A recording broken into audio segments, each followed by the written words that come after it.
अमेरिकेने आपल्या राजनैतिक अधिकाऱ्यांना सौदी अरेबिया सोडण्याचे आदेश दिलेत। सौदी अरेबियातील दूतावास रिकामा करा असं अमेरिकेने सांगितलेलं आहे। 3 मार्चला रियाधमध्ये अमेरिकन दूतावासावरती हल्ला झालेला होता। या हल्ल्यानंतर अमेरिकेने आपल्या अधिकाऱ्यांना सौदी अरेबिया सोडण्यासाठी सांगितलेलं आहे। इराणकडून सौदी अरेबियावरती देखील अमेरिकेच्या दूतावासावरती हल्ला चढवण्यात आलेला होता आणि त्यानंतर आता अमेरिकेकडून आपल्या या दूतावासातील सगळ्याच अधिकाऱ्यांना सौदी अरेबिया सोडण्यासाठी सध्या आदेश दिलेले आहेत।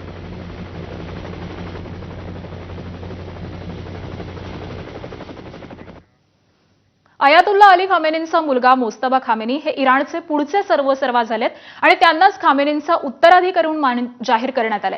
त्यानंतर त्यांच्या समर्थकांनी एकच जल्लोष केला, जोरदार घोषणाबाजी करण्यात आली। मोस्तबा अली खामेनींचा रिव्होल्युशनरी गार्ड्सवरती मोठा प्रभाव आहे असं मानलं जात आहे। तर 56व्या वर्षापर्यंत त्यांनी एकही मोठं पद हे घेतलेलं नाही, मात्र पडद्यामागून ते बऱ्याच गोष्टी फिरवत होते अशी त्यांची इराणमध्ये ख्याती आहे आणि त्यानंतर आता सर्वेसर्वा म्हणून त्यांच्याकडे पाहिलं जात आहे।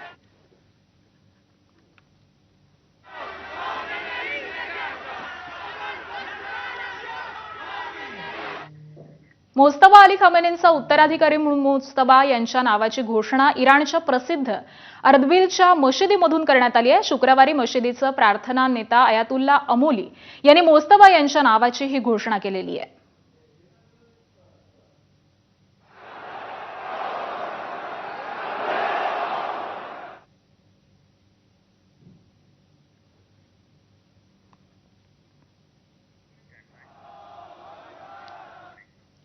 आणि मोस्तबा खामेनींच्या नावाच्या घोषणेनंतर अध्यक्ष मसूद पेजेशकियान यांनी एक मोठं वक्तव्य केलंय। राष्ट्रीय एकता आणि देशाच्या ताकदीचा नवा अध्याय सुरू झालाय असं पेजेशकियान यांनी म्हटलेलं आहे। इराणची भविष्यातली इच्छाशक्ती ही किती प्रबळ आहे हेच या निवडीमधून दिसतंय असं देखील पेजेशकियान यांनी म्हटलंय।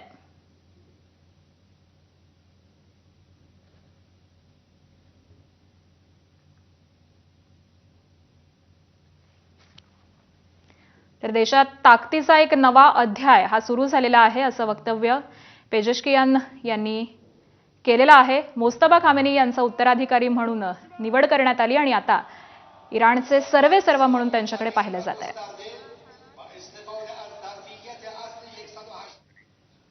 इराणच्या रिव्होल्युशनरी गार्ड्सनं मोस्तबांच्या निवडीचं स्वागत केलंय। त्यांच्या प्रत्येक आदेशाचं पालन होईल आणि इस्लामी गणराज्याच्या संरक्षणासाठी बलिदानाला तयार असल्याचं IRGCनं म्हटलेलं आहे।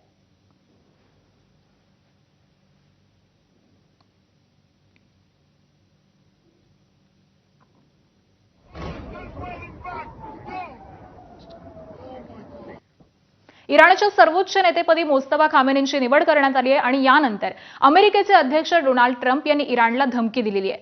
माझ्या संमतीशिवाय सर्वोच्च नेता टिकणार नाही असं ट्रम्प म्हणाले। तर ट्रम्प यांच्या धमकीला इराणच्या परराष्ट्र मंत्र्यांनी प्रत्युत्तर दिलंय। नवीन नेत्याच्या निवडीमध्ये अमेरिका हस्तक्षेप करू शकत नाही। इराणी जनतेला त्यांचा सर्वोच्च नेता निवडण्याचा अधिकार आहे असं इराणनं म्हटलंय। तर खामेनींच्या निवडीनंतर डोनाल्ड ट्रम्प यांनी अशा पद्धतीने एक प्रकारे ही धमकी दिलेली आहे। आणि मोस्तबा यांच्या नावाच्या घोषणेनंतर इस्रायलनं इराणला धमकी दिली आहे। इस्रायलच्या संसदेमध्ये अध्यक्ष आमिर ओहाना यांनी सोशल मीडियावरती मोस्तबा खामेनी यांना ठार करण्याचा इशारा दिलाय।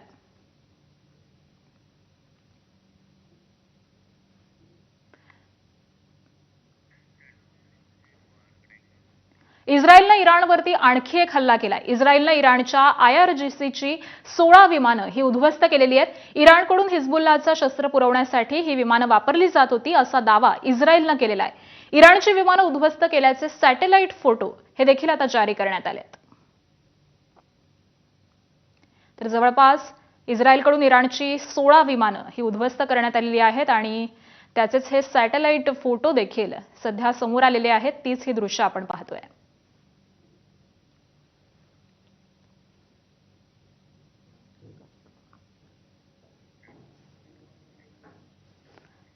इस्रायलनं इराणच्या राजधानीवरती पुन्हा एकदा जोरदार मारा केलाय। तेहरानमध्ये असलेल्या वायुदलाच्या मुख्यालयावरती मारा करत ते बेचिराग करून टाकण्यामध्ये आलंय। इस्रायली फोर्सेसचे प्रवक्ते जनरल एफी ड्रेफिन यांनी दिलेल्या माहितीनुसार इराणच्या 140 ठिकाणांवरती हा मारा करण्यात आलेला आहे। מפקד חיל האוויר לשעבר.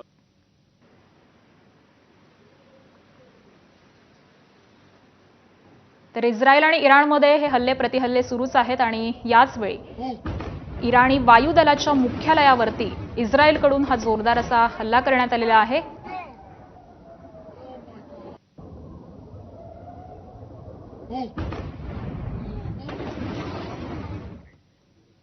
आणि युद्धादरम्यान इस्रायलनं हिजबुल्ला दहशतवाद्यांच्या 600हून अधिक ठिकाणांवरती हल्ले केलेले आहेत. या हल्ल्यामध्ये आतापर्यंत 200हून अधिक दहशतवादी हे ठार केल्याचा दावा इस्रायलनं केलाय आणि यासंबंधीचा एक व्हिडिओ इस्रायल लष्करानं सध्या जाहीर केलेला आहे आणि तीच ही दृश्य आपण पाहतोय. या हल्ल्यामध्ये जवळपास 200हून अधिक दहशतवादी हे आतापर्यंत ठार केलेले आहेत असा दावा इस्रायलनं केलेला आहे आणि हा व्हिडिओ देखील इस्रायल लष्करानं पोस्ट केलेला आहे.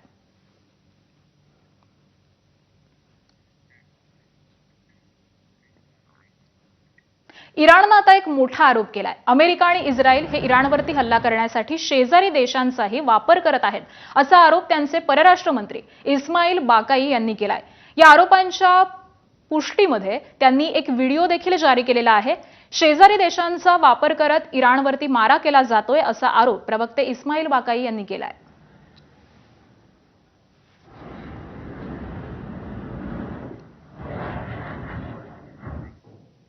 आणि यानंतर इतरही काही